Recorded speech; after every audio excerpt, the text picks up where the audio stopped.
Tonight, we're going to have Jake MacAulay. He's the Chief Operating Officer for the Institute on the Constitution in IOTC, and an educational outreach that presents a founder's American view of the law of government. Jake was a former co-host of the syndicated talk show, Sons of Liberty, and he is an anointed minister. So let us please welcome Jake MacAulay.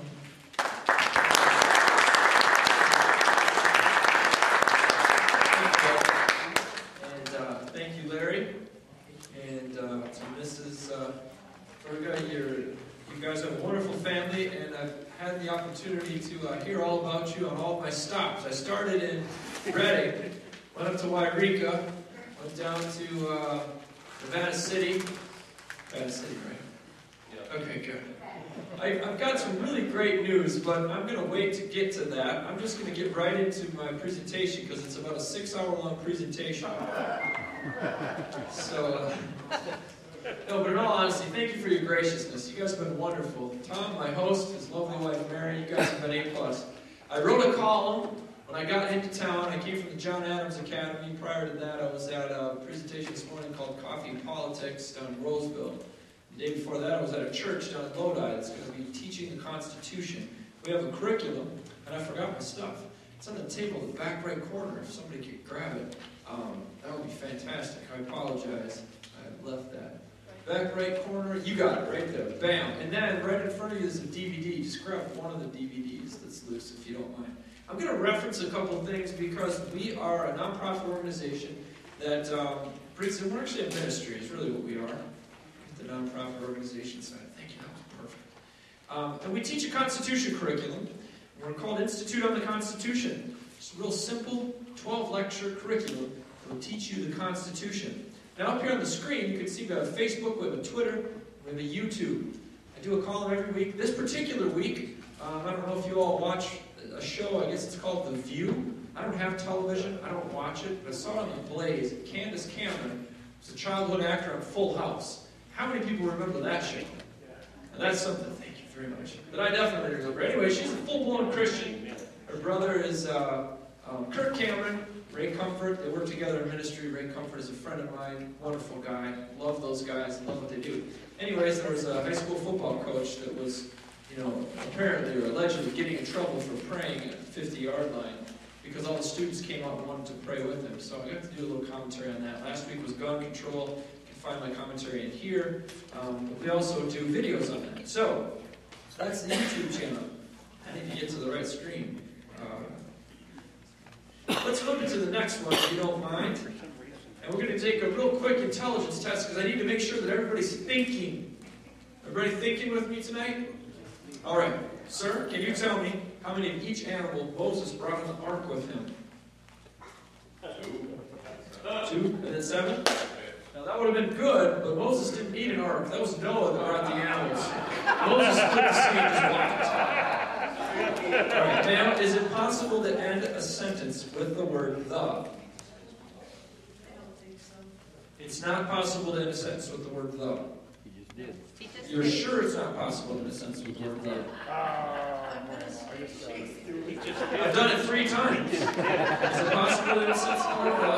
I'm sure it's not possible. All right. So now, you can't say this one, okay, John? I'm going to ask Dottie. What is the name of the raised print that deaf people use? Uh-huh. So what's it called? That's right. Deaf people don't use any raised print. Blind people. Go ahead and watch it. Get that one for me, John. Okay, so let's see, what's my next one? Okay, is it proper English to say egg yolks is white or egg yolks are white? Neither.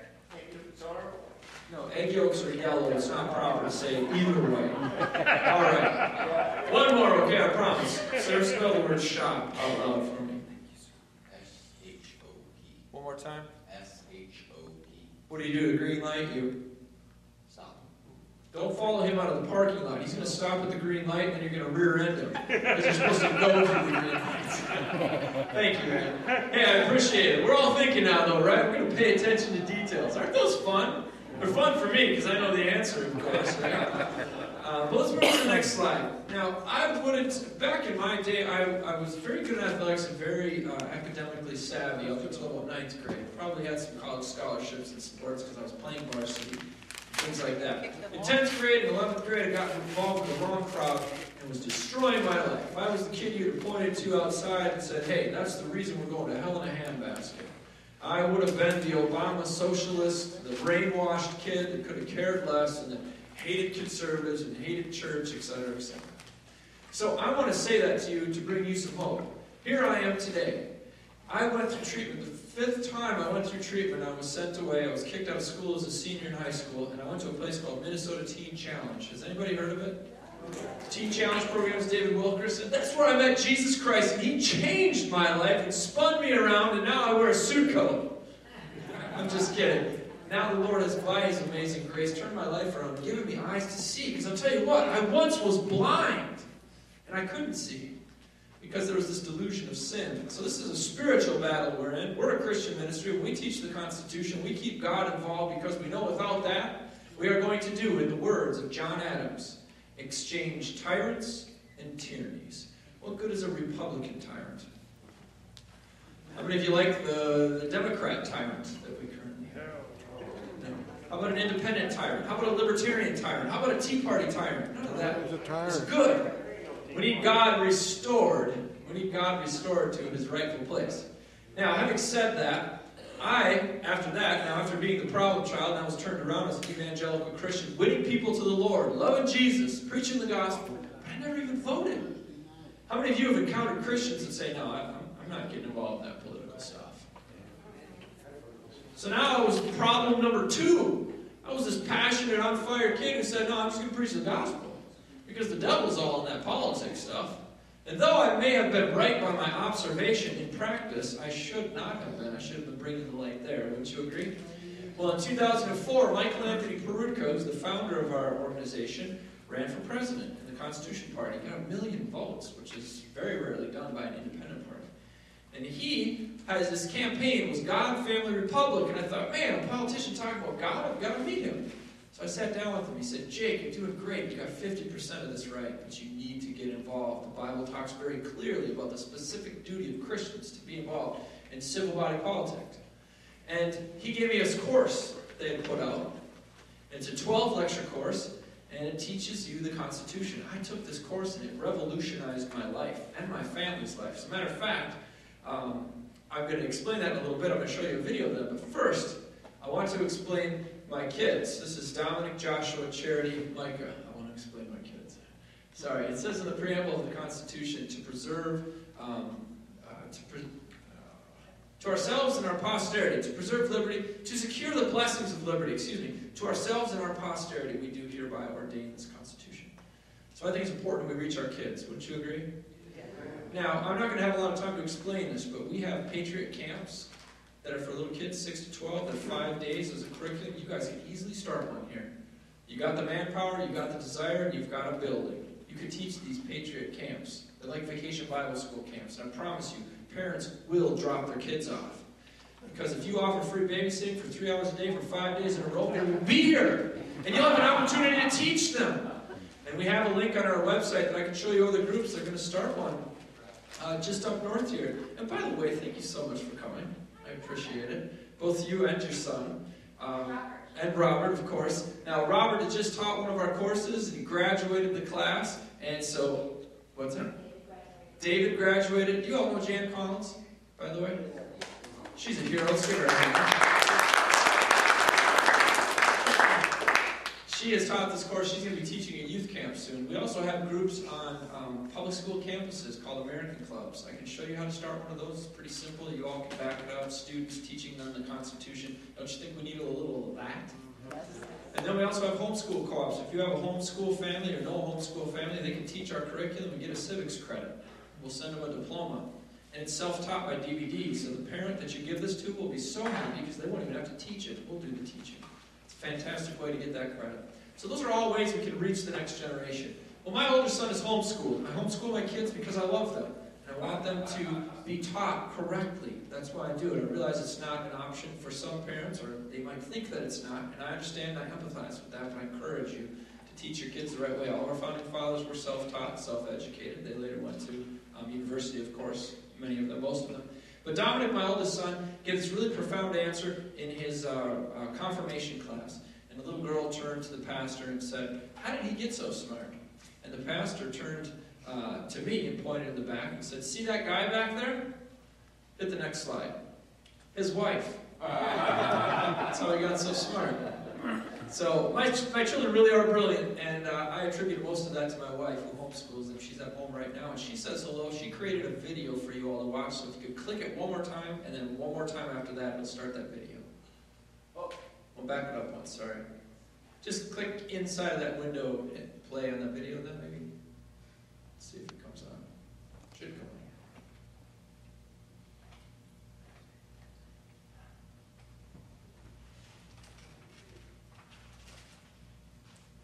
Okay, well, it's not going to come on. It's my little... There it is. Oh, perfect. Bye. Sound.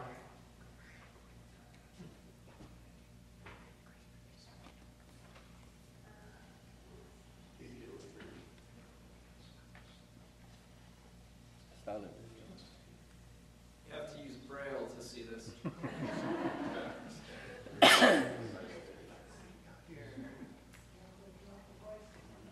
Guys, I wore this suit coat to impress you.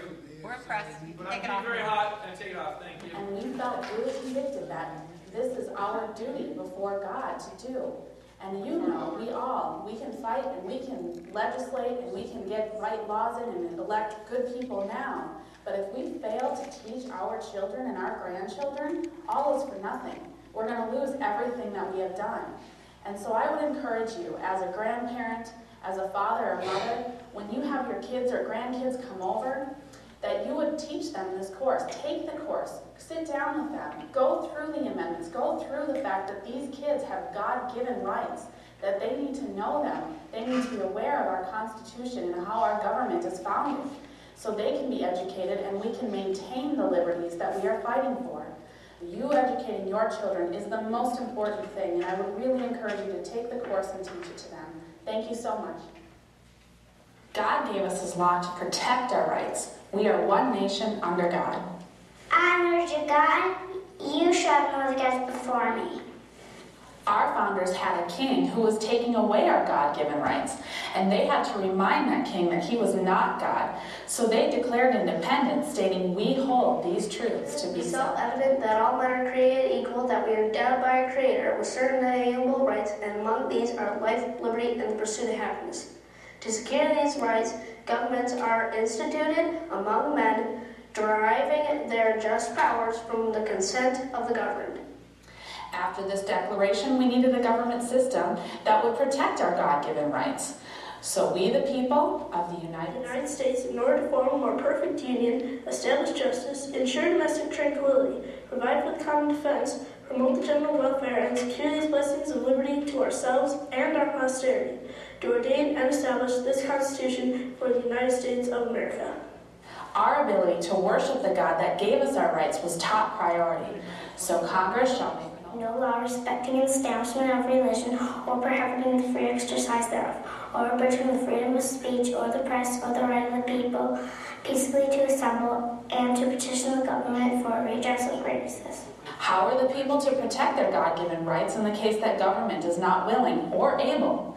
A well-regulated militia being necessary to the peace, the right of the people to keep and bear arms shall not be infringed. We have many testimonies from parents and grandparents about our courses. One grandmother in particular took our course and then proceeded to teach it to her grandson, who then went to school, and the teacher gave them a history quiz. And one of the questions on the test was, what form of government is America? And it gave 3 choices: a mobocracy, a dictatorship, or a democracy. And the grandson said to the teacher, "Ma'am, you don't have the right answer on here." And she said, "What do you mean?" And he said, "According to Article 4, Section 4 of the United States Constitution, we have been given a republic as a form of government." And she said, "Where did you learn that?" He said, "My grandma taught me." And that teacher invited that grandmother to come in and teach the Constitution to the rest of the class in the correct perspective through the American view that our founders gave us. And that can happen with you. And if you take those courses and you teach them, it will spread. And we would highly encourage you to do so. Thank you so much for your time and for listening. From my family to yours, thank you for listening. And we hope that you guys will teach your children the Constitution and their God-given rights.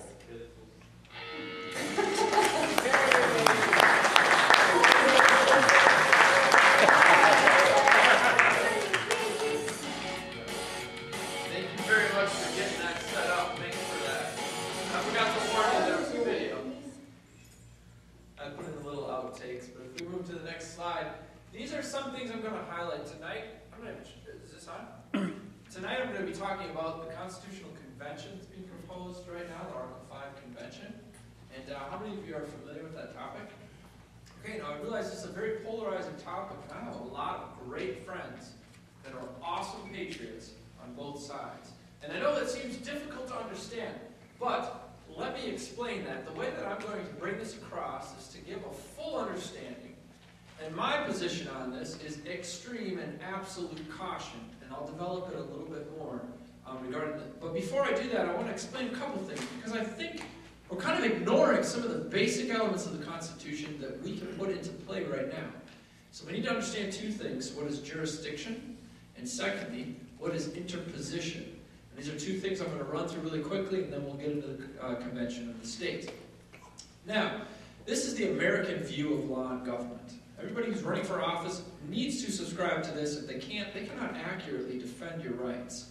And it states this: there is a God. Can we all agree on that? Let's say that together. There is a God. Our rights come from Him.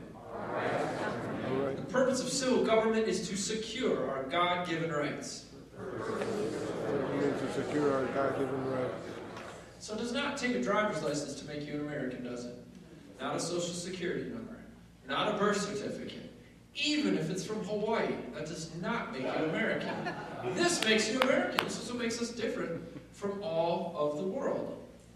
Now, a lot of people give me a lot of hate. They say I'm Bible banging, I want a theocracy, and I want to shove the Bible down people's throats. I don't want to do that. Jesus didn't do that. He didn't have to do that. He held up the light and everybody went towards it. That's what we do. The Declaration of Independence, I tell them I didn't even get that statement from the Bible, although it smacks of the Bible, doesn't it? The Declaration of Independence is where we get that statement. We hold these truths to be self-evident. All men are created equal. Notice it doesn't say they were born equal. They were created equal. A person is created in the womb, and that person that child in the womb has not committed any crime. Therefore, the Fifth Amendment protects his life, because it says no person shall be deprived of life, liberty, or property without due process of law. So abortion is illegal. The Supreme Court doesn't make law. The referees, they discover and they apply the law. No more than a referee in a football game can make up new rules and say to the San Francisco 49ers, you get 5 downs now. And the Oakland Raiders, because they're beating the Niners so bad, they want to get 3 downs. A referee cannot make rules. He can only apply it, and that's the Supreme Court's jurisdiction and job. So the purpose of government is to secure our God-given rights. And they derive their just powers from the consent of the governed. Now, on the next slide, we're going to have a little distinction. I need you to understand jurisdictions. God has ordained 4 government jurisdictions. Those 4 jurisdictions can best be understood as if this isn't a square room, but let's just say that it is. And there's 4 walls. Wall behind me, wall to the right of me, wall in the front of me, wall to the left of me. And there's a ceiling. On the ceiling, we're going to put God. Why? Because God is above all things. He is the top jurisdiction. He ordained these walls, these government jurisdictions. So, we put on this back wall, this whole wall, picture the word self written. That's self-government. That's you and I. We have a duty to self-govern. The best way to self-govern is not to lie, not to cheat, not to steal, not to commit adultery, not to take the Lord's name in vain. Worship Him. That's self-government. And that's the jurisdiction where most responsibility lies on. So again, that wall says self. Everybody envisioning this with me? Self. Over here, God ordained family government. The reason He did that is because children can't be self-governed, can they? Some adults can't be self-governed, can they? So we have family government. Look at that family government. So we'll just write the words family so we can all get that. This is the family side. Family government is to raise their children in the nurture and the admonition and fear of the Lord. That's taken right Bible. The book of Deuteronomy speaks that we're to teach our kids the laws of God. When they come in the door, when they go out of the door. Because kids have holes in them, don't they? It kind of goes in and falls out, goes in and falls out.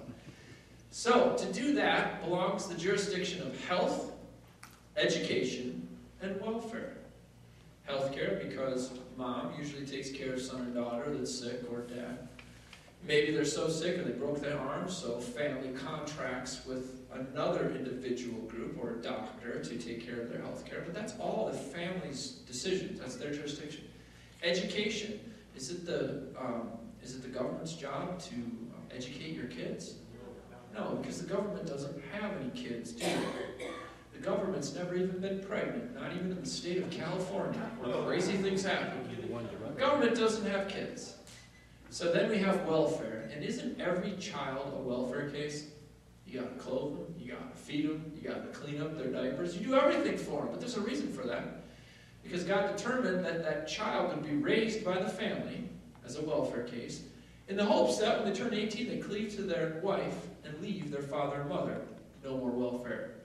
Right? You're old enough to work. No welfare. If you need welfare, that's provided by the family. Now, so that jurisdiction is understood now from all of us, correct? Now, when the founders came to America, the first building that they built, the Pilgrims, was a what? It was a church. Well, they put a structure around, but they built the infrastructure of the church. Now, if any of you watched Little House on the Prairie, I'm going to go through this really quickly. I'm from Minnesota. That's where Laura Ingalls Wilder is from, Walnut Grove, if you don't remember. Where did they go to school in Little House on the Prairie? What building? The church. What became the hospital during a health crisis or epidemic? The church. Where did the town elders meet? The church. Where did the constable set up shop and try cases? The church building was a center. So churches get together with families, contract together, and the top-down power flow is the board of elders and the deacons. And that's also, by the way, the pattern of our civil government, to taken after the church government, after the Reform style of thinking. So over here you have the church, and they'll take care of hospitals, won't they? They've built thousands of them. They used to take care of the sick in health care because private individuals contracted together. And then second, you have education. We already determined that happened in the church. The church would take care of private education for the kids, private again. And welfare, we already discussed that. Somebody's house burns down, a mother has a child. Who usually comes to assist them? The church. So we've got three jurisdictions now. We're writing church on that wall, family on this wall, self on this wall. Lastly, we have civil government. Civil government was ordained by God.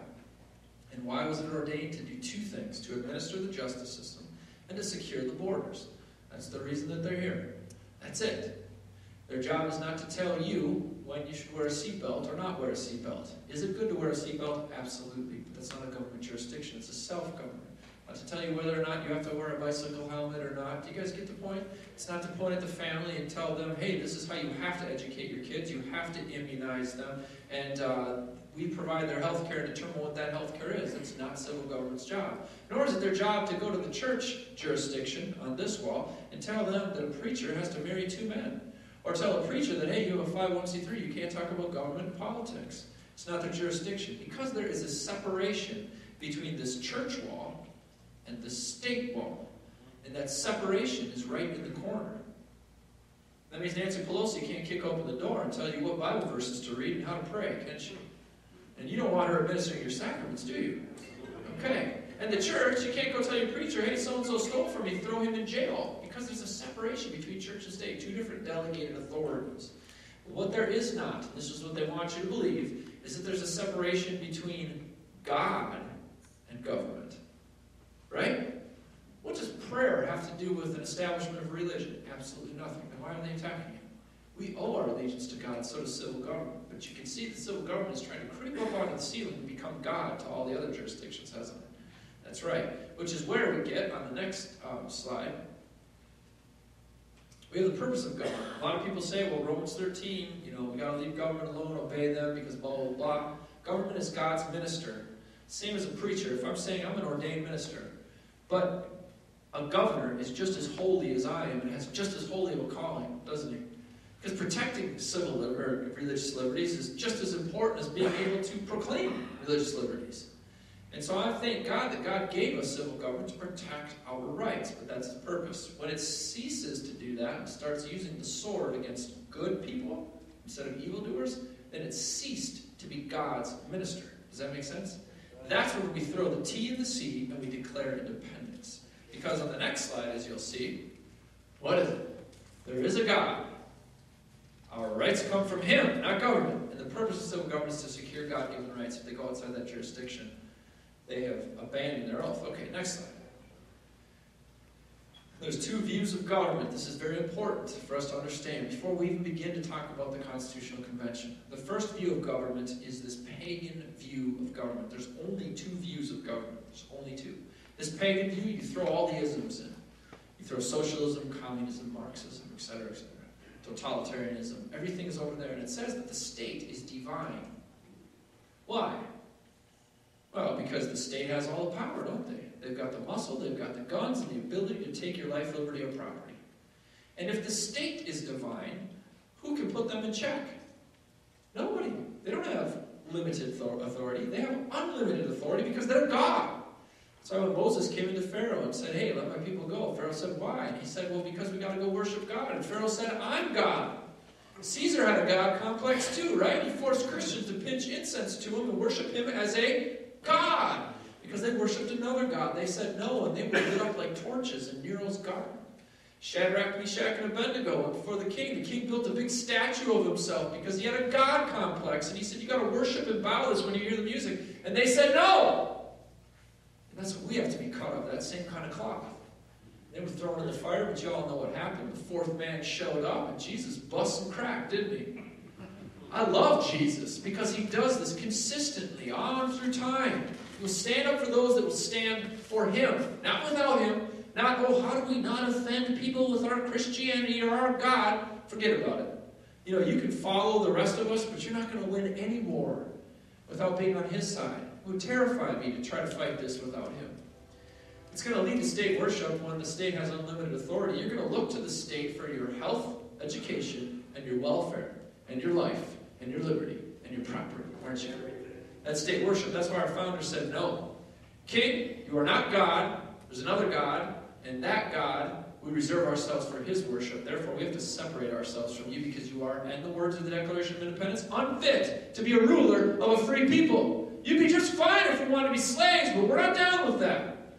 You can't ever take a free man and make him a slave, but the problem is most youth have grown up in socialism. They're so steeped in it. It's like asking a fish, you know what it's like out of water. They don't know. They've been swimming in this water of socialism their whole lives. So they don't know a difference. That's why at one of the events I did up in Wairika, a little girl came and said, Jake, what's so bad about socialism? My mom doesn't work. She can't afford health care, and now I can get a good education. And I said, honey, the reason the education system's so jacked is because the federal government got involved in the first place. That's what screwed it up. It's not going to fix it. So it's going to result in tyranny, and it's based on evolution. We don't hold these truths to be self-evident that all men have evolved equal. They're what? Created equal in God's image. The Bible says each one of us. So we have personal dignity. The biblical view of government says that the state is divinely ordained. Now going back to my walls, self-government, family government, church government, civil government. God ordained civil government to do what? To secure The border. Yes. And what's their overarching, to secure the rights of us, we the people. But to protect the borders and administer the justice system. Well, this is going to lead to patriotism when the government does that, doesn't it? We just had all our veterans stand earlier. I'm fully patriotic. I have no problem paying taxes to provide for your benefits, to provide for your pay, any of that. You know why? Because you're not shoving health care down my throat. You're not telling me I got to vaccinate my kid. You're not telling me that I can't pray in public. You're not doing any of that. You're veterans. You risk your life to secure my rights. That produces patriotism. If our civil government would do that, we wouldn't be complaining, would we? But they're not doing that. They're using the blood of our veterans as pawns and games to barter and make more money and increase their power. And it's a sad thing. This results in a republic where the law is the rule. We're an empire of laws, said John Adams. As a republic, we're not a democracy, are we? This is based on creation. Okay, on our next slide, George Washington said, of all the dispensations and habits that lead to political prosperity, religion and morality are indispensable supports. In vain would that man claim tribute to patriotism, who would labor to subvert these great pillars of human happiness. He would say to the ACLU, every time they try to attack God or the church institution, or the Americans United for Separation of blah, blah, blah, he would say, you're not patriots, you're not American. And why are you laboring to subvert the very thing that is keeping up our political prosperity? And he would pound for the pulpit, as I believe every elected official should whenever challenged by one of his colleagues in office that don't understand that God is God and government is not. If we go to our next slide, interposition. This is my last analogy, and then we're going to get in the Constitutional Convention, but I need 4 volunteers. So could you 3 volunteer for me really quick? And then, sir, would you mind volunteer? Is that okay? Sorry. Okay. I'm going to give you a sword and a shield. Here you go, you guys, 3 of you, except for Jan. She doesn't get a sword and a shield, because you guys are going to protect Jan. You're going to do what our founders instituted. By the way, I got my State of Jefferson hat. Woohoo! Double crossed. Okay, so we've got a row here. Come on up here, gentlemen. You guys are going to be just right in a row, and you're going to face this way with your sword and your shield. So if you could go right in front of him, sir, that would be great. Right here. Okay, so Jan is the picture of the American citizen. She came over here in 1620 seeking religious freedom, because you'll realize that all of your freedoms are tethered to your religious freedom. Because God is the one who gives your rights, right? So this whole struggle is a religious struggle. It's a struggle between a tyrant who is trying to steal the rights that God gave us and serving God himself. So she comes over here and has liberty, and she does really great. She starts to raise her family, worships God, owns land and property, and starts to develop wealth. And she might even get rich, because that's what happens in America. That's why everybody comes here, because you get that opportunity. Now, Jan, what she does is she notices that more and more people are moving in that don't listen to the church authority. They don't care what the Bible says. So she sets up a local constable or a magistrate. She elects him. This is local. This would be what we know as the county sheriff, to secure her rights. She delegates a shield and a sword to him. And she pays dues or taxes or what have you to make sure that he keeps her safe so she can continue raising her family and getting rich, essentially. And having liberty. So, all of these counties start getting together, more and more people start coming, there's a populace that grows greater and greater, and pretty soon there becomes a state interest of multiple counties. So, what Jan does, the people delegate to the state a sword and a shield, and then elect a governor, the chief executive of that branch of government. So, then the states get together, and they all have interests, and they want their interests protected collectively, because there's a threat from an exterior invader, i.e. Britain, it was France, it was never really Spain, French and Indian War. You guys get the concept. So we developed a robust federal system to secure our rights. Again, we give federal government a sword and a shield. Now, watch this. This is what happens. So beautiful this works out. The federal government is here, and I am the terrorist, right? I'm going to try to invade America. So does anybody have a box cutter or something? Use the microphone. So here I come. Are you ready? What's that, right? So the federal government is so strong and robust that nobody invades America. Now I get our borders and that whole issue, but nobody's come in with their army saying we're going to take you out. There's multiple reasons for that. We have a Second Amendment. We have a very strong federal government. So, federal government, what they do is they start to get bored because nobody's attacking them. And the federal government is made up of attorneys, aren't they? Now, a quick attorney joke. 2 men were walking by a graveyard. One of them saw a headstone that said, a lawyer and an honest man. And he nudged his buddy, hey, Johnny, look at that. They got 2 people buried in that grave. So attorneys think they're smart, they're enlightened, and they've got all the right ideas. And they want to be remembered for their greatness and their presidencies, etc. So they want to build monuments and roads and bridges and things we can name after them, or give us health care, or etc., etc. Or the United Nations, or Social Security, or the IRS, right? So, federal government realizes in order to do that, they need what? Money. Federal government doesn't have any money. Forget the fact that they printed, that's illegal and unconstitutional, that's fiat currency. So, they need money. Where's the money in this equation? Jan. See, now Jan was smart. She protected herself not only from enemies foreign, but also domestic, i.e. government. So she knew that this federal government might someday get powerful and tyrannical, And they would turn and go for the money. So this is what you're going to do. You need to get Jan's money. Yeah, right here. What's going on? Let's see the fight. He doesn't want to fight. He's not a good federal government. He's too nice. So here the fight ensues, right? How many states do we have? 50 or maybe 57, depends who you ask, right? So we've got all these state governments. They are far more powerful, as James Madison said, that the delegated authorities in the Constitution of federal government are few and defined. These are much broader. State governments are going to shut down that federal government anytime it tries to encroach upon their people. That's what they should do because the people are their interest. They're their goal. But Judas betrays Jesus for what? Money. So the federal government decides, hey, I'm going to use a little New York money and buy off California. Puts down the sword, doesn't attack, comes in, negotiates. That's what we call bipartisan politics, right? We're going to compromise. So the state gets on board, and they're like, yeah, I'll take that money. So then the state and the federal government turn around, use the sword and the shield, come on over here, that was delegated to them by Jan. And they're going to come after Jan's money. And who's there to stop them? 3,000 sheriffs in this country far outnumber all the state governments and the executive department of the federal government. Far outnumbered, or should. That was how it was designed. So the sheriff's right there to hold them off. There's no fight here. Sheriff's going crazy. How many of you have a constitutional sheriff in your county? Amen. Woo! See, we can practice this. We don't need a constitutional convention. We can have a sheriff interpose against all this trash they're trying to throw down our throats and say, not in my county. But what happens when the sheriff wants a new tank and some bulletproof armor, or he thinks we're a democracy, or he thinks that the higher magistrate is the ultimate authority because he doesn't understand the Constitution? Then he turns right around, and he's got a sword and shield. So Jan has a Second Amendment right. Not sure how long that'll last here. You probably do it. Like Young Guns, Blaze of Glory. Let's give these guys a hand. Thank you very much. So you guys see that system, that interposition, to interpose and block our rights. So that is one solution to the constitutional crisis that we're in today. Is it the sheriffs or if the state governments? Hey, the state of Ohio, guess what they said about Obamacare? That's great, Obama. Good idea. You do it. We're not doing it in Ohio. States can do that. Pass a constitutional amendment, not happening. That's interposition. That's stopping federal encroachment. And here's the problem with trusting those representatives, or any representatives that we come up with ourselves. They're all comprised of men of the 21st century. Can you trust them?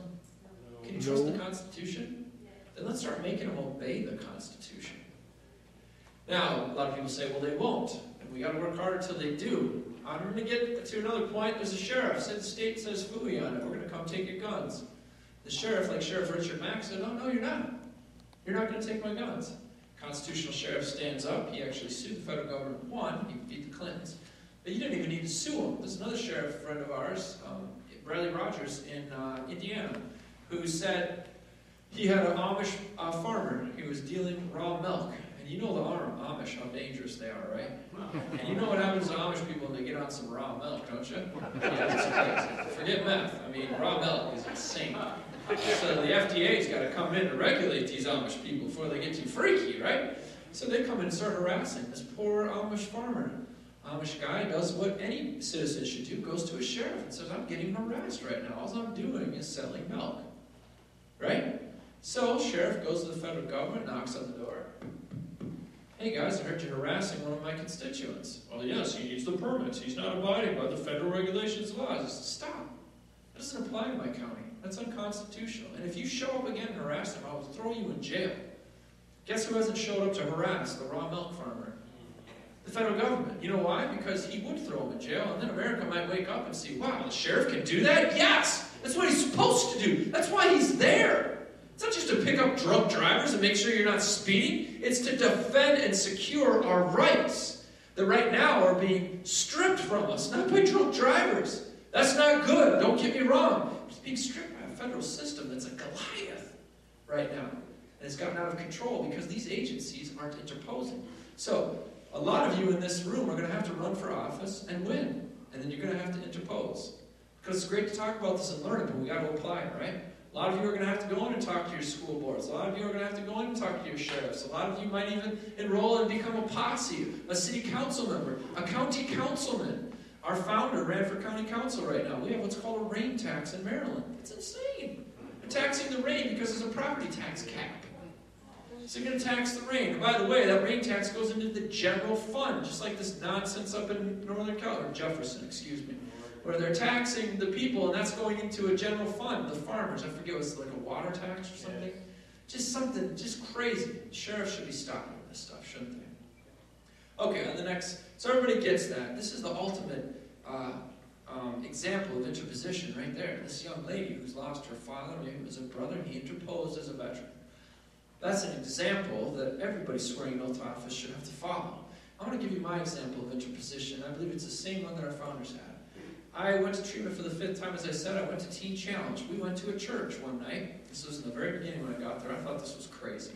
This Christian stuff. I'm going to get off drugs and love Jesus. Sure, yeah, that's exactly what I want to do.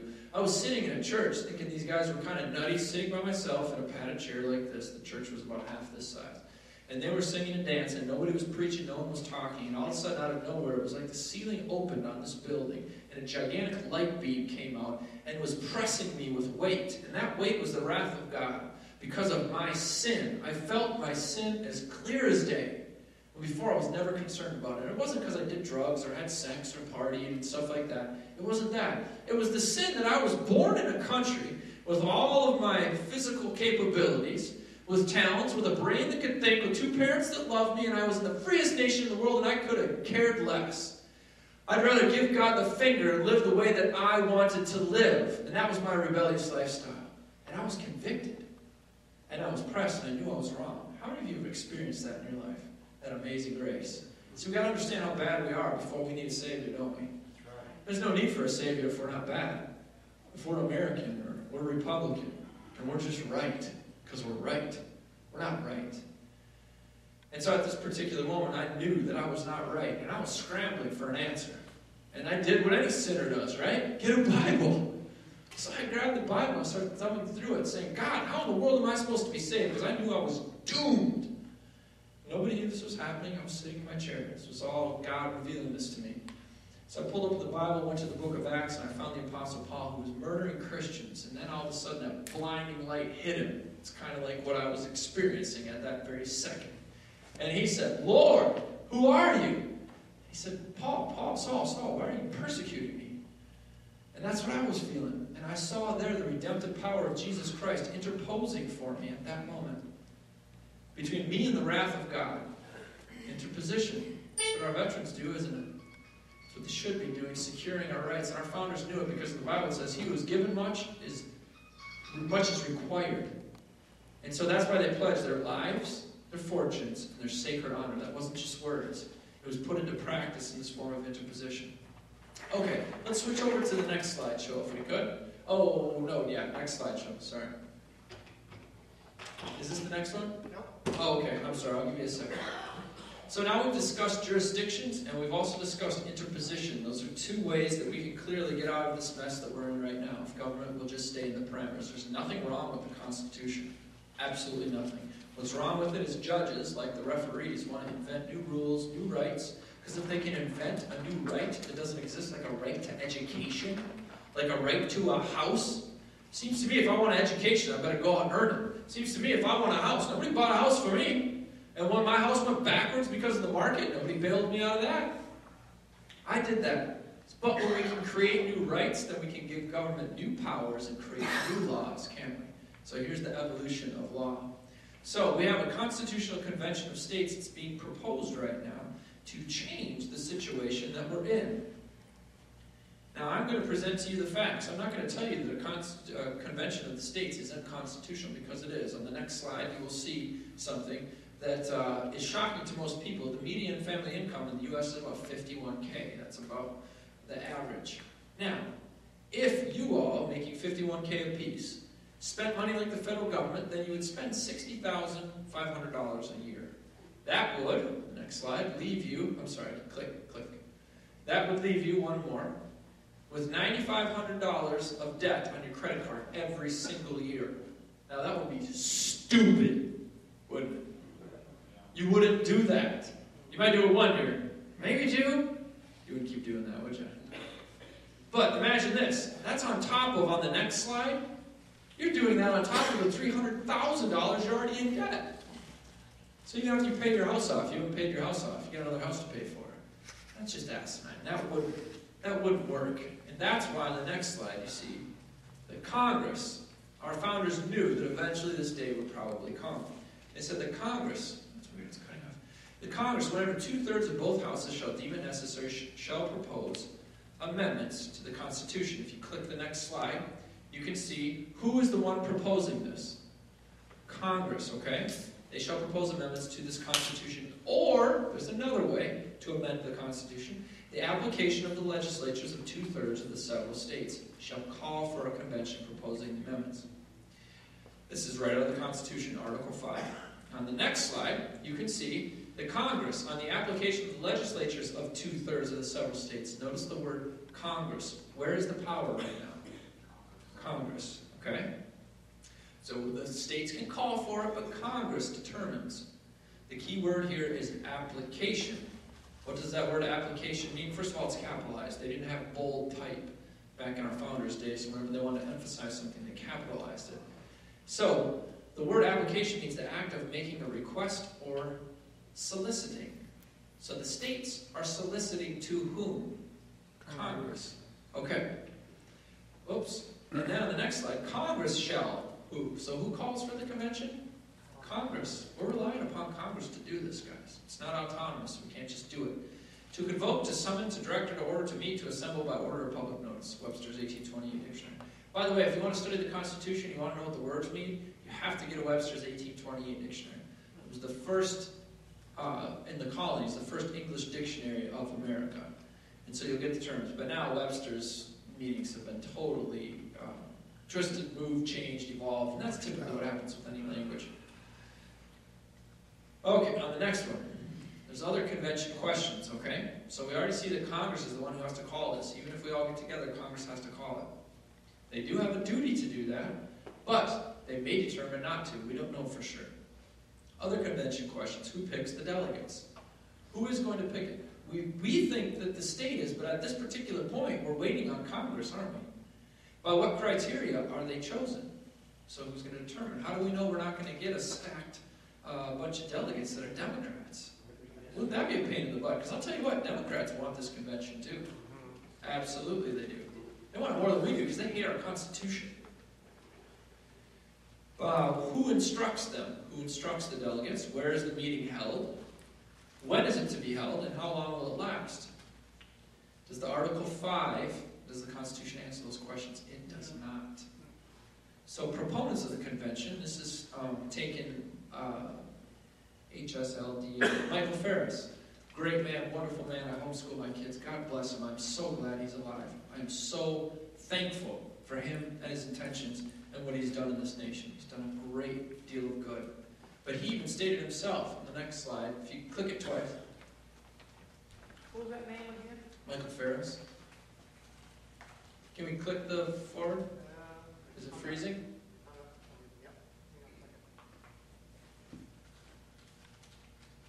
Okay. Where will the Constitution be held? Is the question. Michael Ferris says Congress gets to decide this question. He said it out of his own mouth. Now, he's one of the strongest proponents of an Article 5 convention. There's a lot of people on board right now.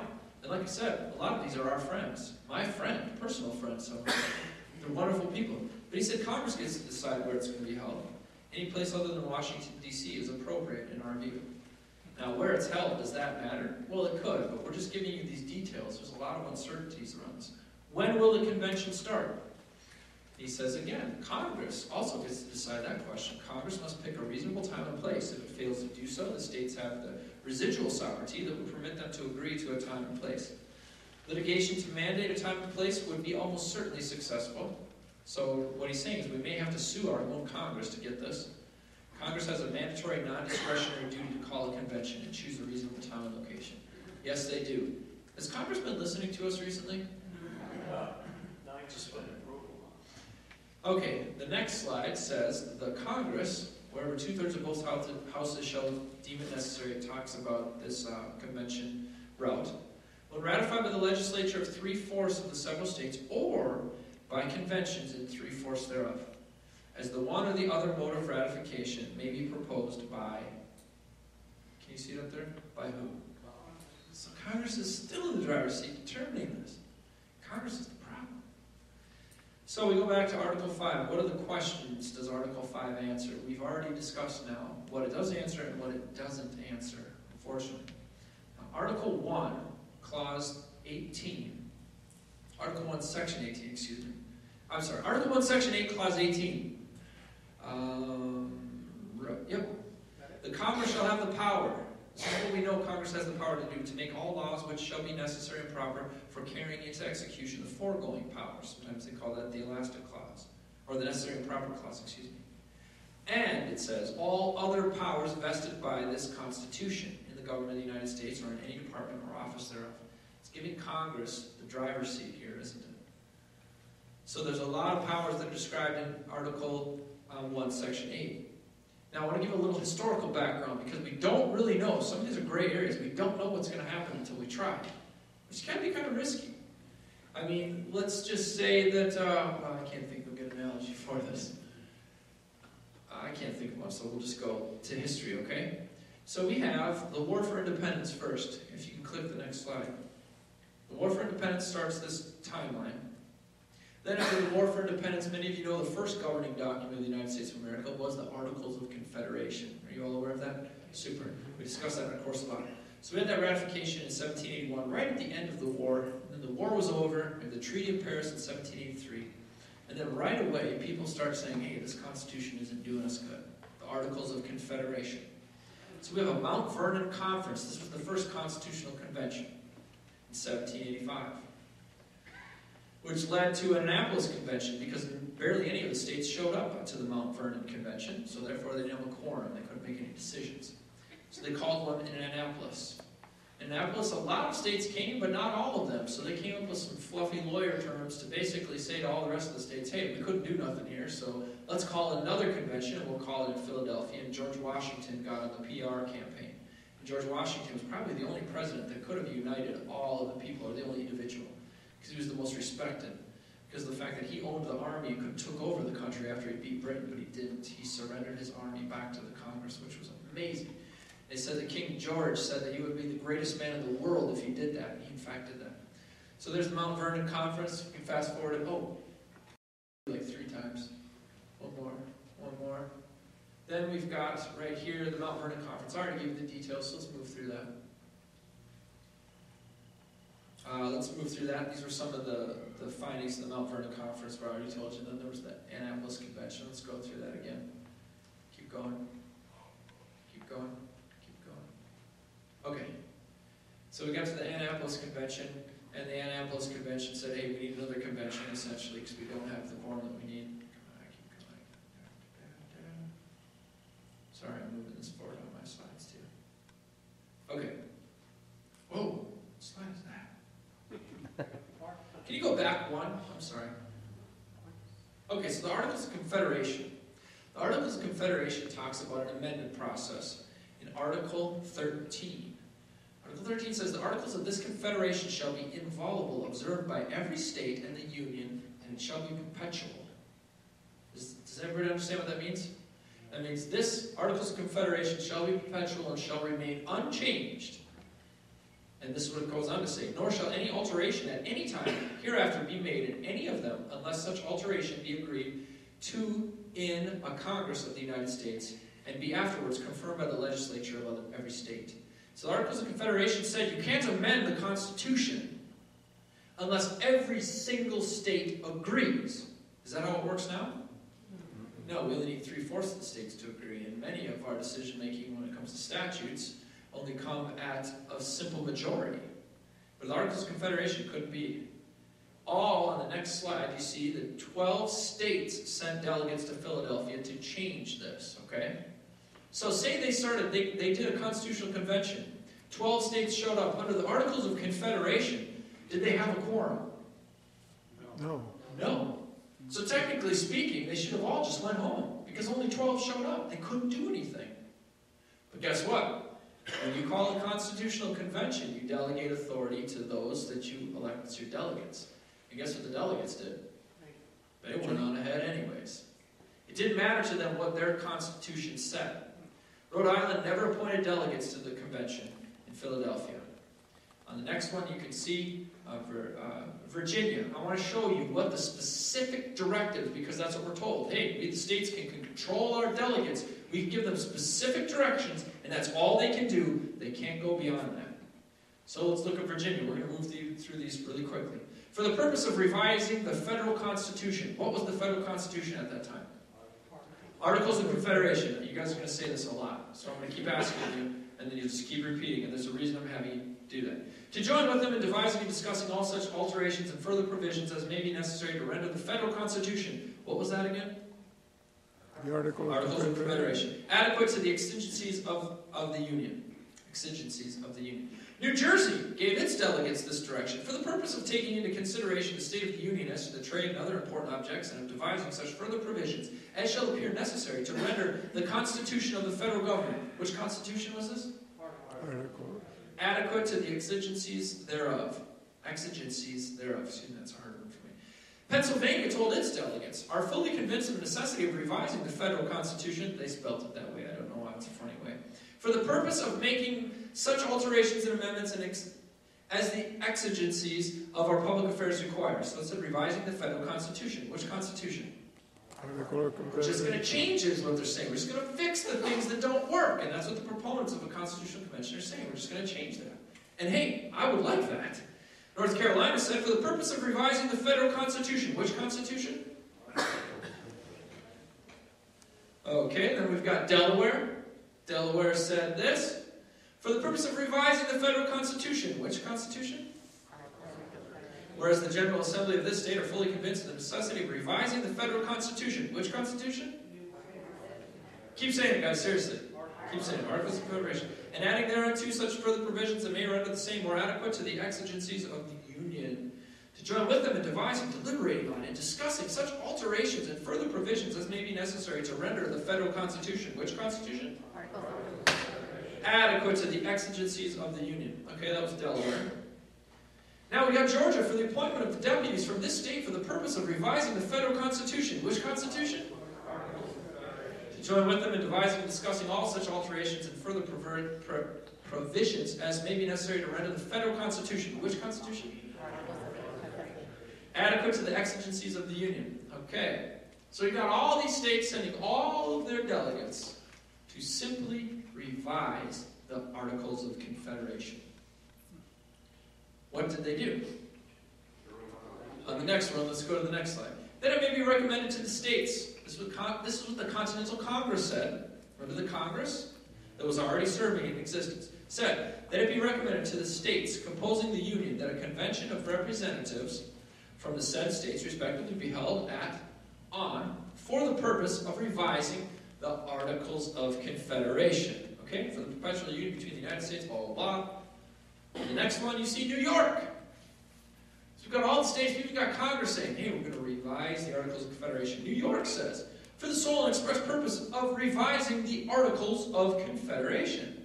Massachusetts says, whereas Congress did on the 21st day, now these guys got a little more specific, on the 21st day of February 1787, resolved that in the opinion of Congress it is expedient that on the second Monday in May next, convention of delegates who shall be appointed by the several states be held in Philadelphia for the sole and express purpose mentioned in the aforecited resolve of Congress, and it is further resolved that the said delegates on the part of this Commonwealth be, and they are hereby instructed not to accede to any alterations or additions that may be proposed to be made in the present Articles of Confederation, which may appear to them not consistent with the true Republican spirit and genius of said Confederation, or particularly that there be no means interfere with the fifth of the said Articles. I'm going to explain this in English. How about I do that? Massachusetts said, don't screw around and make any alterations that jeopardizes this Constitution, the Articles of Confederation.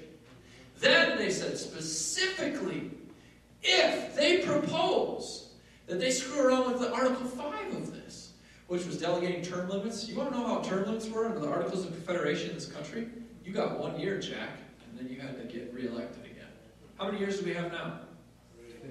Lifetime. Second, 6, but that's appointed by the state legislation. It's a little different. Representatives get 2 years. So at that very moment that was proposed, Massachusetts should have said, hey, sorry guys, we can't do this, and walked out. Our state told us this.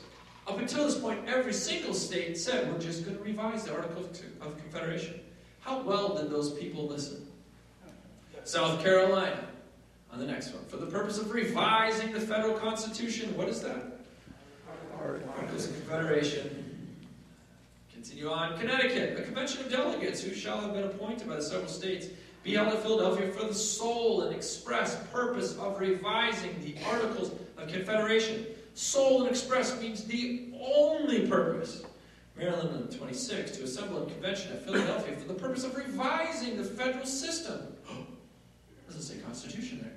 But as you continue on, and to join with them in considering such alterations and further provisions as may be necessary to render the federal constitution, there it is, which was what? You guys are so good. New Hampshire said, proposed to be held in the city of Philadelphia for the purpose of revising the federal constitution, Articles of Confederation. Now, I did that on purpose. Are you guys getting sick of hearing revising the Articles of Confederation? I'm saying that because that's the only thing they were supposed to do. Now, Rhode Island didn't send anybody. And the reason they didn't is it's explained right here. They were preventing the dissolution of the old compact by refusing to participate, relying upon Article 13 of the Articles of Confederation, which said that the states had to have unanimous support of this. This is what had to happen. Now again, I am not saying to anybody we should not have an Article 5 convention. I'm not saying that at all. I am stressing caution big time, because I don't know that we're for certain about what we're doing. They recognized the danger of this convention, Rhode Island did, and that it would replace the Articles of Confederation government. They knew what was going on. They knew there was another plan and agenda in somebody's back pocket that was going to be proposed. They were going to wipe away this, because in a convention you have a consolidation of power. Imagine if you said to the Democrats, hey, we'll give you a convention, you get 1 week. Tell us what you want to do. You think they'd keep our Constitution? Oh, buddy. They'd be out the door the first day. You know what happened in the Constitutional Convention here in Philadelphia? The first day they pitched the Articles of Confederation. Out the door. Because there was already a plan that James Madison put together. It's called the Virginia Plan. It was already there. They started discussing and debating it before even all the delegates even showed up. By the way, they swore them to secrecy. See, Rhode Island knew this. That's why they didn't show up. And they thought they could prevent this convention from even happening. And under the law of the land, they should have. As freemen at large hear the power, you can read Rhode Island's explanation. I encourage you to Google it, but I don't have as much time as as we're going to need. The result of every single, now there's been 6 national conventions. Let's go one more slide if you don't mind. And I want to stress this again. I saw a gentleman leave. I'm not sure why he left. I'm not sure if he was on the same page as this. I have friends that want this Constitution Convention. I just spoke at a tea party with the most wonderful people up in NorCal. There's a lot of supporters of the convention. I support what they believe in supporting. I'm just saying, we need caution on this thing. We absolutely need. And they may point the finger back at me and say that I don't understand, so I'm going to go back and study history. And I want to learn what I don't understand. I would love it if we could get George Washington and Benjamin Franklin and John Adams and Thomas Jefferson and Benjamin Rush and Roger Sherman and William Livingston and Edmund Randolph, and we could get all these guys and put them in, and I would say, do a convention, please. But I don't know that we have those type of people anymore, do we?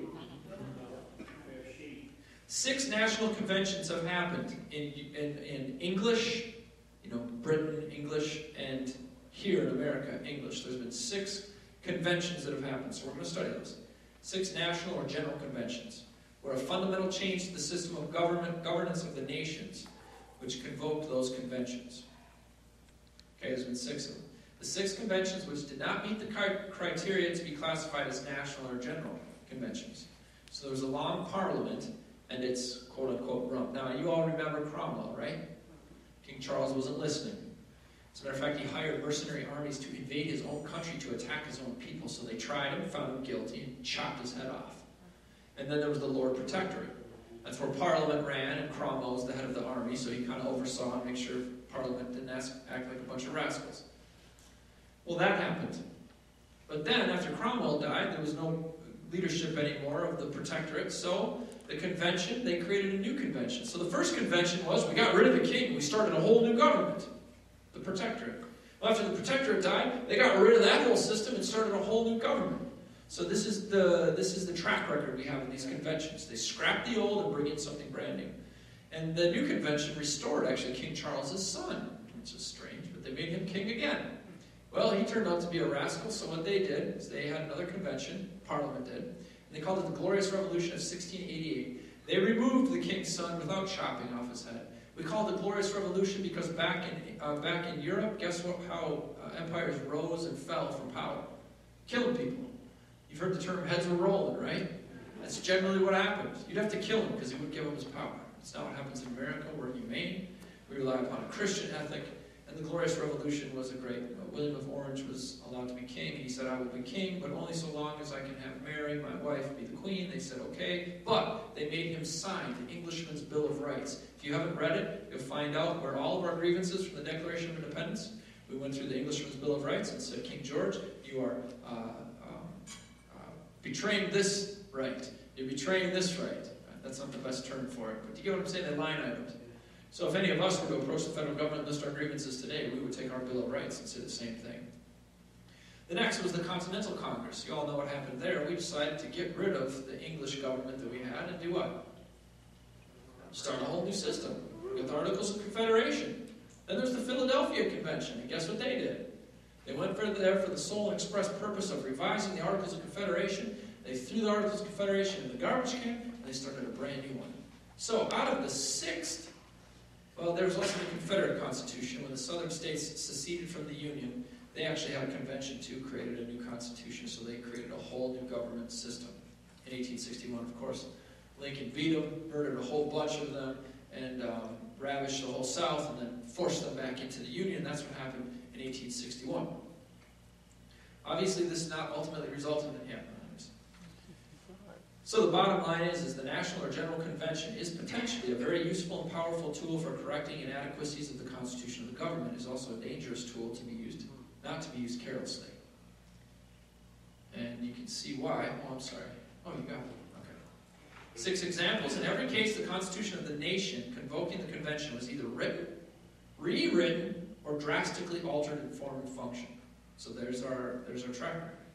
A true national convention, thank you, you're good, convoked by a national governing body is the highest lawmaking body of that nation's entity. Okay, once we call a convention, that now has all the power. They're creating something entirely new, and there's no check or balance from anybody. We already learned that. Congress couldn't stop them from doing it, and their state direct orders didn't stop them from rewriting the Constitution. The following fact is undeniably true. The convention is always the highest rule-making body in any organization. It creates the laws that the organization must operate under and which set and limit its powers and authority. Now that would be good if we can trust those men that are going there to do the right thing, wouldn't it? That'd be great. Obama couldn't say nothing, Congress couldn't say nothing, just the people that went there would. But it depends who goes there. And this is from Robert's Rules of Order on Conventions. Therefore, a true national convention convoked by a national governing body is the highest lawmaking body of that national entity. Creates the law that the representatives of the various departments of the national government are bound by oath to obey. Everybody who serves in government now swears an oath to uphold the Constitution. Our Constitution was written by a convention of delegates. So convention delegates are only bound by, now get this is all they're bound by. Now they feed us rhetoric that they're not bound by this, they're bound by more than this. They're bound by the states, they're bound by us, the people, to do what we say that they need to do. You can keep going, flipping through. It says Congress delegates are only bound by, stop. Their own conscience. Do we trust their consciences? The standing rules of the convention. Well, guess what? The minute you go into the convention, they create their own rules. And guess what the rules were of the Constitutional Convention? Everything was done in secret. Nobody could even bring their notes out of the convention. Nobody even knew anything about what happened in that convention until James Madison, the last remaining survivor of the convention, died. And we got to read his notes. That's crazy. Imagine if they came to you and said, hey, we're going to hold a convention. It's going to be absolutely secret. You'll have no idea what we said. You'll have no idea what we come up with. Therefore, you can't prepare yourself to defend yourself against us, which was Patrick Henry and Mason's problem as the Anti-Federalists. They had no clue what they were coming out with. they had to read it after it was released. And then they had to debate against it. That's a tough way to debate. If you show up to a debate and your opponent is fully studied on his topic, and you show up 5 seconds before you start and you're given his topic, that'd be tricky. Be a little stacked, isn't it? Yeah, it's kind of like, hey, we'll read this after we pass it, right? Yeah. You have plenty of time. Sign it. Sounds like Obamacare. Their view of where their fiduciary responsibilities lie. So maybe these are men that are godless men. Let's back it up a couple. Maybe these are godless men. Maybe they have no fiduciary responsibilities. Maybe they don't care about we the people. Maybe they don't care about God. They don't care that they're going to face their Creator on Judgment Day. Okay, let's forward it once, if you could. One more. Right here. What? Okay. The number of national conventions controlled by lower lawmaking bodies. You see that? Remember the lower lawmaking state legislatures told their delegates what to do?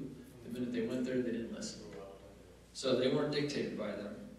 So if we move to the next slide, and it's cut off on the top, I apologize, but the number of national conventions controlled by their own delegates, 6. When the delegates get there, they take the power. Okay? So James Madison's warning, the next one, the General Convention were to take place for the avowed and sole purpose of revising the Constitution. He's saying if we were going to do this again, it would naturally consider itself as having a greater latitude than the Congress appointed to administer. He knew he opened up Pandora's box. He said if we do another convention, they're going to take greater latitude in their power. And he's saying you don't want to do this. Now he's one of the culprits that did it in the first place, but he realizes what's going to happen if it happens again. And he also sat through that whole convention in the tumultuous time that it was in. So he stressed, as you continue reading the writing, I'm not going to read this stuff to get it to you because I know that we're already getting short on time. Let's go to the Federalist paper number 40, if you could. Yeah, let's not even do that. Let me just go through that. So you can scroll all the way past all James Madison's 40. Are you guys okay with that? I mean, I can read this to you, but it's going to keep belaboring the same points by our founders. I think we're kind of already on the... Okay, first vote of convention. That was good if you keep it on that image. I told you about the first vote of the convention, what they did. They swore themselves to secrecy, so none of the state legislatures that sent them there realized that they were actually disobeying them the whole time. New York sent their delegations and found out it was in secrecy, so New York pulled their people back. That's why you see Alexander Hamilton actually signs it, but not on behalf of New York, just as an individual. Oh, I didn't do this. Can you back? Well, okay, is there a Virginia plan in the wings? Now, really quickly, if you're taking notes, in 1970, the study of democratic institutions funded by Ford and Rockefeller foundations, those great lovers of America, spent $25 million in 10 years writing a constitution called the New States Constitution. This was far before any conservatives were starting to say that we need a constitutional convention. The other side's already been at this, chomping at the bit for it, sure. Article 1 is divided into 2 parts defining rights and responsibilities. So instead of the Constitution being a document that is given to delegating powers to a government to protect us, now the new Constitution has got a list of responsibilities that you and I have to the government. A little reverse of power flow, isn't it? The responsibilities, however, are obligations of the citizens to the government, and they are absolute and unconditional. Try not to listen to the IRS. Try to tell them they're wrong. Try to talk to them. It denies most of the freedom that you now enjoy, while it's worded in legal terminology to give it the appearance of creating something that will diminish crime and so forth. I wish we could see that image in the fullness of it. And you know why? Because citizens are most obedient when they are outgunned. It's essentially creating a police state. Why did Hitler have unity in Germany? Because he killed everybody that didn't agree with him. That's an easy way to have unity, isn't it? But that's not unity, that's not peace, is it? Okay. I mean, if you want private property, all of this stuff in this New States of America Constitution, just Google it, it's all out there. And there's $25 million spent on it. So the socialists, or whatever you want to call these guys that are haters of American liberty, rewrote everything. Property, if we can go to where it says the police state. And this is what it said. No, keep going. There's another one that says police state. Keep going. Denies the freedoms we now enjoy. Article 1 is divided into 2 parts redefining. Oh, back up. You were there. Oh, right there. The guy get tackled. because you should have listened to the first time. This is what happens, right? Now, it's a word play and it's a picture. I'm trying to use that to express a point about the dangers. But how many of you believe the Constitution doesn't need changing? It just needs to be enforced and defended. The simple solution is interposition, like I just discussed up here. It's constitutional, it's American as apple pie. As a matter of fact, the state of Jefferson is doing what it's doing. Why? I mean, some people say that they're seceding. In essence, that is what they're doing, but I understand semantically that sounds racist nowadays because that word has been co-opted. But how many of you eat hot dogs and watch fireworks on the 4th of July? Do you know what you're celebrating? The secession of these United States from England. Seceding is very American. We must limit the federales to their enumerated powers alone. Nullification is where elected officials and juries can nullify. You all know we have a jury course that we teach. You as a jury, let's just say the farmers up north are getting in trouble right now because they're taking water off of their own land without the permit because they took forever to get them the permit, so they took the water.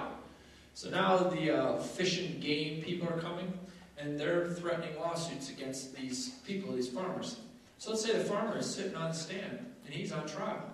And Fish and Wildlife Game's there, and you're on the jury, because it's a jury of peers, right? So you're on the jury, and the judge says, so have they broken the law? And you as the jury say, well, yes, they've broken that statute and that mandate that you said. Yes, they're guilty of that, but you know what? The law is guilty. Amen. And when you sit on a jury, you can judge the law. And say to the person sitting on the stand, you're not guilty. The law is guilty. Isn't that awesome? You don't have to be an attorney to do that. You don't have to wear nice clothes. You just show up and be a jury of peers and understand your rights. It's nullification. Interposition. This is where elected officials, especially the sheriff, and then I think ultimately we need education on the founder's worldview and a working knowledge of the Declaration, the Constitution, and the Bill of Rights. That's why I suggest you guys get this and teach it. Now, I hope I've been able to at least share with you some things that maybe you didn't know before. If you're interested in a constitutional study group, we want to help you guys with that. As I said, the Nevada County Tea Party, I've got that right? That's what Tea Party you are, okay? Jan and her group just graduated a class. I was up there a couple days ago, and then they launched another class right after that. There are two of them. They have two classes. So, I mean, they're teaching people the Constitution and growing that. We're starting the Patriot groups in the schools with little kids doing the camps. They're also going to be doing a jury course soon, and we have hundreds of groups all over the country in all 50 states. That's what I do. I travel an awful lot. This is my last day, and I apologize. I'm a little sluggish because it's been a long 8 days. But as you continue going, you can see right there the Remnant Program. I want to leave you with this, and I would ask, we are a nonprofit organization. I'm not going to pass a bucket tonight. I'm not going to put on any pressure for anybody to become a partner with us. But I promise you, if you give money and you feel that the Lord has put it on your heart, that you think that this is important, we need to reach the next generation, and we need to spread these seeds of liberty, we will take your support on any level. You can see the levels up there, or you can make up your own level. I don't care. There's no limit to as much or as little. And we will plant those seeds in America and continue to see change. I wish I had time to show you the videos of the people's lives that are changed as a result of taking this course. Remember, I'm a life that was changed as a result of taking this course.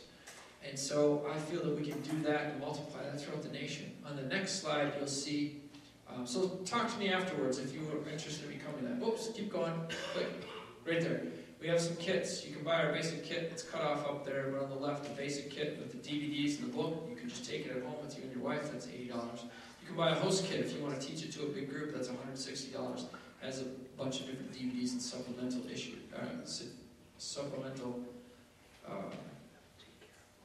education materials. We also have the jury course, which is $99, and we have a sheriff's course that you can't see up here. Oh, there you go, cool. We have a sheriff's course that's $45, and that's instructed by one of our lead instructors in Sheriff Richard Mack and a handful of other sheriffs and law enforcement agencies. So that's all that I have, you guys. I don't know if we want to do question and answers or not, but I really appreciate you taking the time. I'm so sorry that I went on so long. It's just so important that I laid that seed or the foundation before I went into the Constitution of States. And again, I think the way that we win this is not by hating those that are already on our own team, not by calling them dumb and misled and confused, but by the grace of God, we can all be there. You know what I'm saying? So let's try to win them with facts. Let's ask questions. That's what I do. Okay, so how do you know for sure that they're going to have to obey? Well, because we tell them they're going to have to. So you don't know for sure that they will obey. Well, yes, we do. We're going to tell them that we have to. Do you have any historical facts that prove that they'll actually do that once they get there? There is none. I can't find any. And then you flip it on them. Would you trust, how do you know that we're going to be able to outnumber those of the other side's delegates? You know, so just ask those questions and get them to think on that. I believe it's this. I believe a constitutional convention is the nuclear option. You all know what that is, right? We ain't winning, and they ain't surrendering, so we got to drop a bomb. And what happens after that bomb? We hope that it works out. But we are going to potentially destroy everything and lose far worse than we went in with. We could win, we might not. We're just going to nuke it and find out. I don't believe we're at this position. I don't believe we're at that position in this country right now. I'm more optimistic than that. However, I do realize they're not responding, and I've already offered some of those solutions, and I think the Constitution does, and I believe our founders would be on board with that too. So, thank you very much for your time. Larry, I'll hand the mic to you, or